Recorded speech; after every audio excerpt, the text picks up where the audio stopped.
আক্ৰমণ কৰি গুৰুতৰভাৱে আপোনাৰ যদি ক্ষমতা আছে আপুনি কাৰোবাক আক্ৰমণ কৰক, আক্ৰমণ গুৰুতৰভাৱে আঘাতপ্ৰাপ্তও কৰক, তাত কোনো ক'ব লগা নাই, আৰক্ষী আপোনাক সহায় কৰিব। অসম আৰক্ষীৰ বিষয়ে ৰুজু নকৰে আপোনাৰ বিপক্ষে গোচৰ।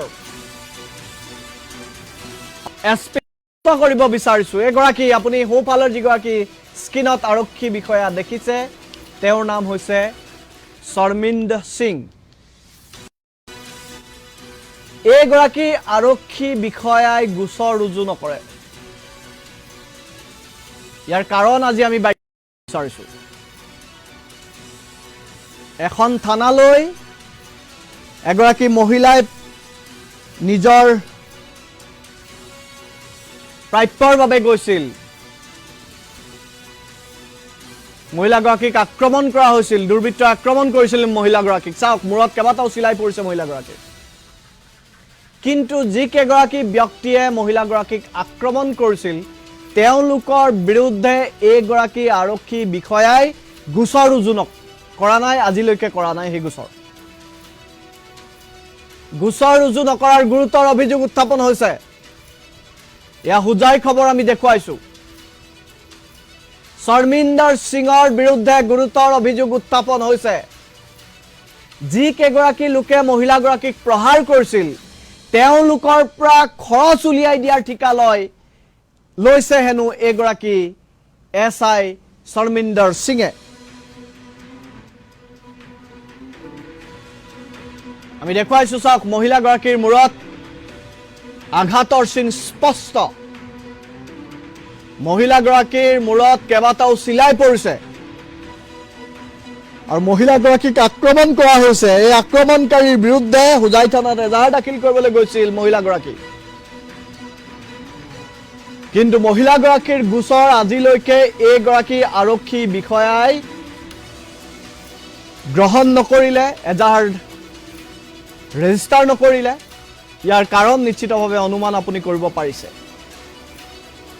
এওঁ হেনো SPৰ ঘনিষ্ঠ ব্যক্তি, সেই কথা জহাই ফুৰে।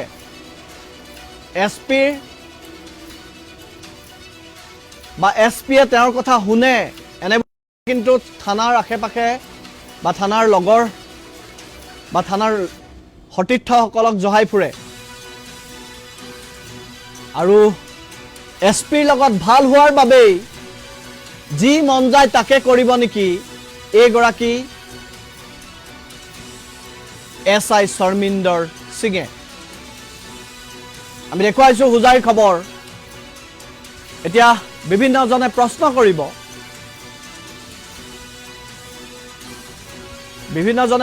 কৰিব, আপুনি যদি কাৰোবাক আক্ৰমণ কৰে কৰি ল'ব পাৰে, আক্ৰমণ কৰি গুৰুতৰভাৱে আঘাতপ্ৰাপ্ত হ'লেও কথা নাই, কাৰণ অসম আৰক্ষীয়ে আপোনাৰ বিৰুদ্ধে গোচৰ ৰুজু নকৰে। অপৰাধীৰ পক্ষত যেন থিয় দিয়ে এইগৰাকী আৰক্ষী বিষয়াই। আমি DGPক এই বিষয়টো গুৰুত্ব সহকাৰে ল'বলৈ অনুৰোধ জনাইছোঁ। আৰক্ষী সঞ্চালক প্ৰধানে এই বিষয়টোৰ ওপৰত তদন্ত কৰক। কিয় 4 দিন উকলি যোৱাৰ পাছতো মহিলাগৰাকীৰ বিৰুদ্ধে বা মহিলাগৰাকীয়ে অনা সেই গোচৰটো ৰুজু নকৰিলে এইগৰাকী SI। আমি অনুৰোধ জনাইছোঁ হুজাইৰ দায়িত্বত থকা আৰক্ষী অধীক্ষকগৰাকীক, কিয় মহিলাগৰাকীৰ গোচৰ ৰুজু নকৰিলে সেই খবৰ বা মহিলাগৰাকীয়ে ৰুজু কৰা গোচৰ ৰেজিষ্টাৰ নকৰিলে সেই খবৰ SI জনক সোধক। আমি অনুৰোধ জনাইছোঁ হুজাইৰ SPক। এটা গুৰুত্বপূৰ্ণ অভিযোগ আহিছে এইগৰাকী SIৰ বিৰুদ্ধে। মন্তব্য আমি শুনাই ল'ব বিচাৰিছোঁ। আজি হুজাই জিলা আমাৰ দেৱস্থান থানাত এজাহাৰ দিয়াৰ 4 দিন হ'ল।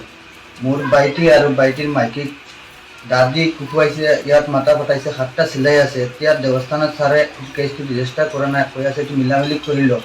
গতিকে DGP ছাৰৰ গৈছে আৰু আমাৰ হিমন্ত বিশ্ব শৰ্মা ছাৰ, আমাৰ SP ছাৰৰ গৈছে, ছাৰ এইটো সঠিকভাৱে তদন্ত কৰি আমাক উচিত তদন্ত কৰি আমাৰ ন্যায়টো আমাৰ লাগে। কোনে মিলাই লোৱাৰ কথা কৈছে? দেৱস্থানৰ IC ছাৰে, সিং ছাৰে।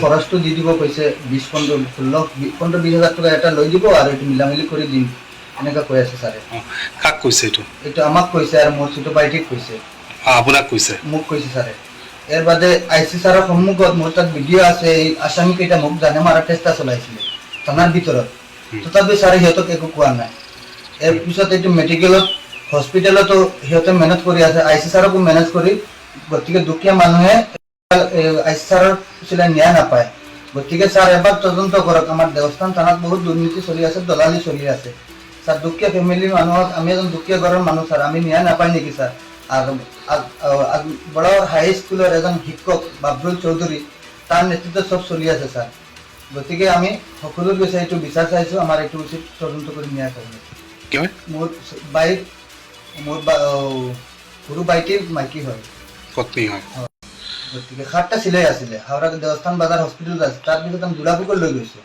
ঘটনা হোৱাৰ পাছতে আপোনালোকে এফআইআৰ দিছিলে এফআইআৰ দিছে দেৱস্থান থানাত আজি কেইদিন হ'ল আজি 4 দিন হ'ল ৰেজিষ্টাৰ কৰা নাই ৰেজিষ্টাৰ কৰা নাই ছাৰে কৈছে 14 দিন 15 দিনৰ ভিতৰত আমি যিকোনো এদিন ৰেজিষ্টাৰ কৰিব পাৰিম কোনে মুৰাদাৰ যাব লাগে কোনে দেৱস্থান মই আজিৰ দিনত আজি 3-4 বাৰ আপ ডাউন কৰি আছো মুৰাদাৰ আৰু দেৱস্থানৰ ভিতৰত আপোনালোকে ঘূৰাই আছে ছাৰে কৈ আছে এইটো মিলামিলি কৰিলো এইটো একো নহ'ব এইটো সিহঁতৰ ধনী মানুহ আৰু টকা পইচা নাই গতিকে এটা মিলাই দিম তোৰ খৰচটো ওলাই দিম মোৰতো খৰচ নালাগে মোৰ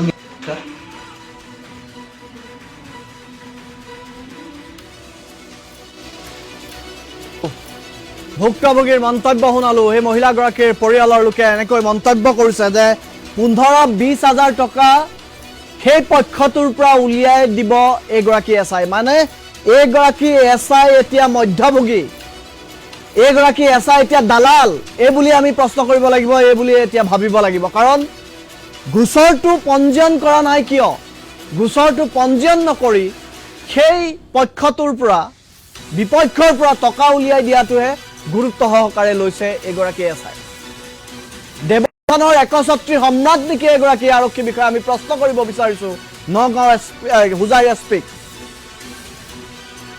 আমি হুজাই এছপিৰ ঘনিষ্ঠ বুলি নিজকে জহাইপুৰে সতীৰ্থসকলৰ ওচৰত আন লোকৰ ওচৰত শৰ্মিন্দৰ সিঙৰ বিৰুদ্ধে গুৰুতৰ অভিযোগ উত্থাপন হৈছে এই গোচৰ ৰুজু নকৰাৰ কাৰণ কি আৰু কিমানটা মূৰত চিলাই পৰা হলে তেওঁ গোচৰ ৰুজু কৰিলেহেঁতেন এই সমগ্ৰ ঘটনা আমি অসমৰ ৰাইজক দেখুৱাইছো আমি ডিজিপিক অনুৰোধ জনাইছো যে নগাঁও ক্ষমা কৰিব হুজাই এছপিৰ সৈতে আপুনি কথা পাতক আৰু বিষয়টো তদন্ত কৰক কিয় আচলতে এগৰাকী এছআইয়ে সেই গুচৰীয়া পক্ষৰ পৰা 15-20 হাজাৰ টকা উলিয়াই দিব বিচাৰিছিল মহিলাগৰাকী আমি এই সম্পৰ্কত সবিস্তাৰে কথা পাতিব বিচাৰিছো আমাৰ ডিজিটেল হেড কে জামান চৌধুৰীৰ সৈতে কে জামান চৌধুৰী আপোনাক কলাপিষ্ঠাৰ মাজলৈ স্বাগতম জনাইছো মহিলাগৰাকীক আঘাত কৰা হৈছে হাত্তাকৈ চিলাই পৰিছে বুলি পৰিয়ালৰ লোকে কৈছে ইতিমধ্যে আমি ফটোটো হে দৃশ্যাংশ দেখিছো কি কাৰণত এতিয়ালৈকে এগৰাকী এছআইয়ে ঘটনাটোৰ পঞ্জীয়ন নকৰিলে বা গোচৰটো পঞ্জীয়ন নকৰিলে মন্ত কুমাৰ শইকীয়া আপুনি উল্লেখ কৰিছে ইতিপূৰ্বে যে আচলতে কি কাৰণে এই পৰ্যন্ত এই গোচৰ পঞ্জীয়ন কৰা নহল সেয়া এই মুহূৰ্তত আচলতে নকলেও সেয়া স্পষ্ট হৈ পৰিছে কি আচলতে কি তেওঁৰ ইন্টাৰেষ্ট থাকিব পাৰে যে 4 দিন উকলি যোৱাৰ পাছতো 7টাকৈ মূৰত চিলাই পৰাৰ পাছতো মাত্ৰ এজাহাৰখন ৰেজিষ্টাৰ কৰিব লাগে গোচৰটো কেৱল পঞ্জীয়নহে কৰিব লাগে তদন্তৰ কথা দিয়ক পঞ্জীয়ন কি কাৰণত কৰা নাই 4 দিন উকলি যোৱাৰ পাছতো সেয়া এই মুহূৰ্তত হয়তো নকলেও স্পষ্ট হৈ পৰিছে তাৰ কাৰণ উল্লেখ কৰিব লাগিব এইগৰাকী শৰ্মিন্দৰ সিং আচলতে বিগত বহু দিনৰ পৰা দেৱস্থানৰ যি উপ আৰক্ষী চকী আছে সেই উপ আৰক্ষী চকীৰ ভাৰপ্ৰাপ্ত আৰক্ষী বিষয়া হিচাপে কাৰ্যনিৰ্বাহ কৰি আছে আৰু এই শৰ্মিন্দৰ সিঙৰ ভূমিকাক লৈ বিভিন্ন সময়ত প্ৰশ্নৰ অৱতাৰণা ইয়াৰ পূৰ্বেও হৈ আহিছে আৰু এই মুহূৰ্তত ক'ব লাগিব অসম আৰক্ষীৰ নাক কাটিছে এইগৰাকী শৰ্মিন্দৰ সিঙে যিহেতু মুখ্যমন্ত্ৰীগৰাকীয়ে শপত গ্ৰহণ কৰাৰ পাছত স্মাৰ্ট অসম আৰক্ষীৰ কথা কৈছিল, স্মাৰ্ট অসম আৰক্ষীৰ ৰূপ দেখিবলৈ পোৱা গৈছিল, এটা ৰূপ তৈয়াৰ কৰাৰ চেষ্টা কৰা হৈছিল। এজাহাৰ দাখিলৰ 24 ঘণ্টাৰ ভিতৰত সেই এজাহাৰ ৰুজু কৰি গোচৰ পঞ্জীয়ন কৰি খৰতকীয়া তদন্তৰ ব্যৱস্থা কৰাৰ নিৰ্দেশ প্ৰদান কৰা হৈছিল। ইয়াৰ পূৰ্বে বাৰম্বাৰ ডিজিপিৰ ফালৰ পৰা এইসমূহ নিৰ্দেশনা দিয়া হৈছিল, কিন্তু সকলো ফুটুকাৰ ফেন হোৱা পৰিলক্ষিত হৈছে এই মুহূৰ্তত SI শৰ্মিন্দৰ সিঙৰ ক্ষেত্ৰত। আৰু তাৰ কাৰণ কি সেয়া আমি নকলেও হ'ব। SI শৰ্মিন্দৰ সিঙৰ ওচৰত এগৰাকী মহিলাই মূৰত 7টাকৈ চিলাই পৰাৰ পাছত তেওঁ গৈছিল, এজাহাৰ দাখিল কৰিছিল, কিন্তু তেওঁৰ পৰিয়ালৰ এজাহাৰ আই পৰ্যন্ত গ্ৰহণ নকৰিলে, তেওঁ গোচৰ পঞ্জীয়ন নকৰিলে। বাৰম্বাৰ তেওঁ যেতিয়া থানাৰ সৈতে যোগাযোগ কৰিছে, ভুক্তভোগী পৰিয়ালটোৱে থানা যোগাযোগ কৰাৰ পাছত SI গৰাকীয়ে কৈছে যে যিহেতু এইখন উপ আৰক্ষী চকী, আপোনালোকে থানাৰ OC গৰাকীৰ সৈতে যোগাযোগ কৰক। OC সৈতে যোগাযোগ কৰাৰ পাছত কৈছে নহয় আপোনালোকে, OCয়ে কৈছে নহয় আপোনালোকে SI গৰাকীৰ সৈতে যোগাযোগ কৰক। অৰ্থাৎ ভুক্তভোগী পৰিয়ালে আজিৰ দিনত এইখন মুলুকত হিমন্ত বিশ্ব শৰ্মাৰ নেতৃত্ব চৰকাৰ, যি চৰকাৰ অত্যন্ত কঠোৰ বুলি কোৱা হয়, সেই সময়ছোৱাতো আচলতে অসম আৰক্ষীৰ একাংশ বিষয়াই কিদৰে আৰক্ষীৰ লাজমান কাটিছে সেয়া তাৰ জ্বলন্ত প্ৰমাণ হল এইগৰাকী SI। জামান, মই আপোনাৰ পৰা জানিব বিচাৰিছো এই মহিলাগৰাকীক আচলতে কোনে আক্ৰমণ কৰিছিল? মহিলাগৰাকীৰ ঘৰটো আমি এতিয়ালৈকে জানিব পৰা নাই। মহিলাগৰাকীক কি কাৰণে আক্ৰমণ কৰিছিলে? আক্ৰমণকাৰীসকলৰ বিৰুদ্ধে এতিয়ালৈকে একশ্যন লোৱা নাই, সেই কথা আমি গম পালে। একশ্যন লোৱাটো দূৰৰে কথা, এজাহাৰখনে দাখিল কৰা নাই। এই পক্ষটোৰ পৰা মোটা অংকৰ কিবা বুজাবুজি হৈছে নেকি SI? এই দুটা প্ৰশ্নৰ উত্তৰ আপোনাৰ পৰা বিচাৰিছো। প্ৰথমটো প্ৰশ্নৰ উত্তৰ দিব বিচাৰিছো। আপুনি যিহেতু উল্লেখ কৰিছে মহিলাগৰাকীৰ নাম, আপুনি ইতিপূৰ্বে উল্লেখ কৰিছে দিলাৰা বেগম নামৰ মহিলাগৰাকী আচলতে দেৱস্থানৰ যি মৌদংগা কৃষি পাম নিগম আছে, সেই নিগমৰ বাসিন্দা, তেওঁ তাতে বসবাস কৰে। আৰু তেওঁ উল্লেখ কৰা মতে আপোনাৰ প্ৰায় 5 গৰাকী আছামীৰ নাম তেওঁৰ এজাহাৰত দাখিল কৰিছে। ইয়াৰে বাবৰুল হুছেইন, সমান্তৰালকৈ ৰজব আলী, সুৰজ আলী, সাবিনা বেগম আৰু এগৰাকী নাম উল্লেখ কৰিছে। মহিলাগৰাকী কি কাৰণে আক্ৰমণ কৰিলে? হয়, এই 5 গৰাকী আছামীয়ে দুষ্কৃতিকাৰীয়ে অভিযোগ উত্থাপন হৈছে যে চোকা অস্ত্ৰৰে ঘৰৰ ভিতৰত প্ৰৱেশ কৰি তেওঁলোকৰ কিবা পাৰিবাৰিক কণ্ডল আছিলে, সেই কণ্ডলৰ বশৱৰ্তী হৈ তেওঁৰ বাসগৃহৰ ভিতৰত প্ৰৱেশ কৰি তেওঁক চোকা অস্ত্ৰৰে হানি খুচি হত্যা কৰাৰ চেষ্টা চলালে, তেওঁক প্ৰাণে মৰাৰ চেষ্টা চলালে। আৰু মূৰত 7টাকৈ চিলাই পৰিছে। ছবিয়ে মিছা কথা নকয়, আমি সেই দৃশ্যাংশ দৰ্শকসকলক দেখুৱাইছো। কিন্তু 7টাকৈ চিলাই পৰাৰ পাছত যেতিয়া আৰক্ষীৰ সহায় বিচাৰি গৈছিল, আৰক্ষীয়ে কিন্তু তেওঁলোকক কোনো সহায় এই মুহূৰ্তলৈকে কৰা নাই। আৰু আমাৰ সাংবাদিকৰ কাষ যেতিয়া চাপিছিল, আমাৰ সাংবাদিকে যেতিয়া আৰক্ষীৰ সৈতে কথা পাতিছিল, তেতিয়া শৰ্মিন্দৰ সিঙে স্পষ্টকে কৈছিল প্ৰয়োজনত মই কেছটো FIR কৰি দিম। অৰ্থটো হল ফাইনেল ৰিপৰ্ট। অৰ্থাৎ পুলিচে যেতিয়া এটা গোচৰৰ আচলতে বিশেষ একো ইনভেষ্টিগেশ্যন তদন্ত কৰিবলগীয়া নাথাকে, সেই গোচৰটোত পুলিচে সাধাৰণতে FIR কৰে। তেনেস্থলত তেওঁ কৈছে মই এই পৰ্যন্ত গোচৰ ৰুজু কৰা নাই, কাৰণ এইটো গোচৰ ৰুজু কৰিবলগীয়া গোচৰ নহয়, কাৰণ আঘাতপ্ৰাপ্ত ব্যক্তিগৰাকীৰ আঘাত মাইনৰ, গতিকে আমি এইটো গোচৰ ৰুজু নকৰো। প্ৰথমটো উল্লেখ কৰিছে। দ্বিতীয়টো যেতিয়া আমাৰ সাংবাদিকে কৈছিল যে আঘাতপ্ৰাপ্ত উল্লেখ কৰিছে, তাৰ অৰ্থটো কোনোবাই কাৰোবাক আক্ৰমণ কৰি পেলাই এইদৰে গুচি যাব, সাৰি যাব পাৰিব নেকি, সাৰি যাব নেকি আপুনি যদি গোচৰ ৰুজু নকৰে? তেতিয়া কৈছিল প্ৰয়োজনত যদি মই গোচৰ ৰুজু কৰো মই FIR কৰি দিম। অৰ্থাৎ শৰ্মিন্দৰ সিঙৰ কি ইণ্টাৰেষ্ট আছে? আপুনি যিটো দ্বিতীয় প্ৰশ্ন কৰিছিলে মোটা অংকৰ ধন লৈছে নেকি, এই প্ৰশ্নটোৰ উত্তৰ এই সমূহ ঘটনাৰ পৰাই এই মুহূৰ্তত স্পষ্ট হৈ পৰিছে। আৰু তেওঁ যিগৰাকী ভুক্তভোগী আছে তেওঁৰ পৰিয়ালে স্পষ্টকৈ অভিযোগ কৰিছে শৰ্মিন্দৰ সিঙে তেওঁলোকক হেঁচা প্ৰয়োগ কৰি আছে বাৰে বাৰে, যে মই যি বিবাদী পক্ষ আছে সেই পক্ষৰ পৰা আপোনালোকক 15-20 হাজাৰ টকাৰ এটা পৰিমাণৰ টকা আপোনালোকক আমি লৈ দি দিম, আপুনি এই সমগ্ৰ যিটো গোচৰ আছে আপোনাৰ সেই গোচৰটো মীমাংসা কৰক, সেই এজাহাৰখন প্ৰত্যাহাৰ কৰক। এগৰাকী বিষয়া, যিগৰাকী আৰক্ষী বিষয়াৰ দায়িত্ব আছিল আইনৰ গণ্ডি থাকি তেওঁ আইনীভাৱে সেইসমূহ দিশ চালি জাৰি চোৱা, সেই আৰক্ষী বিষয়াগৰাকী এই মুহূৰ্তত ঠিকাদাৰৰ ভূমিকা গ্ৰহণ কৰিছে। আৰু ঠিকাদাৰটো হল দালালিৰ ভূমিকা এই মুহূৰ্তত গ্ৰহণ কৰিছে। যদি এই অভিযোগ সত্য হয়, যি অভিযোগ এই মুহূৰ্তত আমাৰ সাংবাদিকৰ সন্মুখত ভুক্তভোগী পৰিয়ালৰ লোকে এই মুহূৰ্তত কৰিছে। ধন্যবাদ জনাইছো। আমি অনুৰোধ কৰিছো SPক, আমাৰ সাংবাদিকগৰাকীয়ে উল্লেখ, আমাৰ ডিজিটেল হেড কেইজামান চৌধুৰীয়ে উল্লেখ কৰিলে যে পৰিয়ালটোৱে জনোৱা কথাকেইটা পোনপটীয়াকৈ কোনো ধৰণৰ তাত ৰহন হনাকৈ কেইজামান চৌধুৰীয়ে উল্লেখ কৰিলে। এতিয়া আমাৰ প্ৰশ্ন হৈছে জনহিতাৰ্থে কাম কৰা এইগৰাকী টুপি পৰিহিত এইগৰাকী শৰ্মিন সিঙে এই পোচাকযোৰক দাগ লগোৱা নাইনে? তেওঁ থানাখনত দালালি কৰিবলৈ বহি আছে নে সাধাৰণ জনতাৰ ন্যায় হকে কাম কৰিবলৈ তাত বহি আছে? সেই দুটা কথাত ৰাইজে বুজা কিন্তু অসুবিধা হৈছে। আমি আশা কৰিছোঁ পৰৱৰ্তী সময়ছোৱাতো জনাম। এয়া প্ৰথমটো অভিযোগ আমি শৰ্মিন সিঙৰ বিৰুদ্ধে সম্প্ৰচাৰ কৰিলোঁ আৰু বহু অভিযোগ আছে। এই পৰিয়ালটোৱে ন্যায় পাব লাগিব, মুঠৰ ওপৰত এই পৰিয়ালটোৱে ন্যায় পাব লাগিব।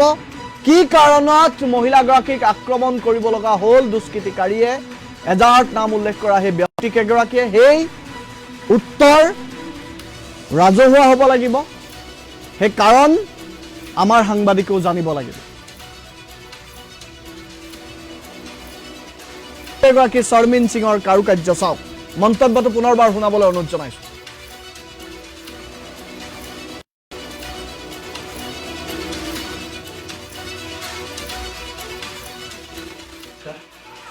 আজি হুজাই জিলা আমাৰ দেৱস্থান থানাত এজাহাৰ দিয়াৰ 4 দিন হ'ল। মোৰ বাইটি আৰু বাইটিৰ মাইকীক দাদি কুকুৱাইছে, ইয়াত মাতা পতাইছে, 7টা চিলাই আছে। এতিয়া দেৱস্থানত ছাৰে কেছটো ৰেজিষ্টাৰ কৰা নাই, কৈ আছে এইটো মিলামিলি কৰি লওক। গতিকে DGP ছাৰৰ গৈছে আৰু আমাৰ হিমন্ত বিশ্ব শৰ্মা ছাৰ, আমাৰ হুজাই SP ছাৰে গৈছে, ছাৰ এইটো সঠিকভাৱে তদন্ত কৰি আমাক উচিত তদন্ত কৰি আমাৰ ন্যায়টো আমাৰ লাগে। কোনে মিলাই লোৱাৰ কথা কৈছে? দেৱস্থানৰ IC ছাৰে, সিং ছাৰে কাক আমাক কৈছে? খৰচটো দি দিব কৈছে, 15-20 হাজাৰ টকা এটা লৈ দিব আৰু এইটো মিলামিলি কৰি দিম, এনেকৈ কৈ আছে ছাৰে। কাক কৈছে এইটো? এইটো আমাক কৈছে আৰু মোৰ ছোট বাইটিক কৈছে, আপোনাক কৈছে? মোক কৈছে ছাৰে। ইয়াৰ বাদে IC ছাৰৰ সন্মুখত মোৰ তাত ভিডিঅ' আছে, এই আসামী কেইটা মোক জানে মাৰা চেষ্টা চলাইছিলে থানাৰ ভিতৰত, তথাপি ছাৰে সিহঁতক একো কোৱা নাই। ইয়াৰ পিছত এইটো মেডিকেলত হস্পিটেলতো সিহঁতে মেনেজ কৰি আছে, IC ছাৰকো মেনেজ কৰি। গতিকে দুখীয়া মানুহে এই বিলগাল IC ছাৰৰ ন্যায় নাপায়।